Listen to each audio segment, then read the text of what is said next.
રાજ્યમાં વરસાદના કારણે ટામેટાના ભાવમાં ભડકો થયો છે। જે ટામેટા 50 રૂપિયા કિલો મળતા હતા તે ટામેટાના ભાવ અચાનક બમણા થઈ ગયા।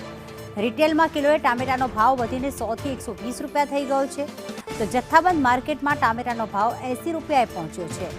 રાજ્યમાંથી આવતા ટામેટાની આવક સંપૂર્ણ બંધ છે અને માત્ર અન્ય રાજ્યોના ટામેટાની આવક થતાં આ ભાવ વધી ગયા છે। શાકભાજીના ભાવમાં કિલો દીઠ ₹10 થી 15 રૂપિયાનો પણ વધારો નોંધાયો છે। ટામેટાની આવક ઘટતા ભાવમાં વધારો થયો। ટામેટો જે અહીંનું આવતું હતું આપણે ટામેટો એ બધું ખેતરોમાં પાણી ભરાય એનાથી બગડી ગયું, એટલે બધું બહારગામથી આવે છે।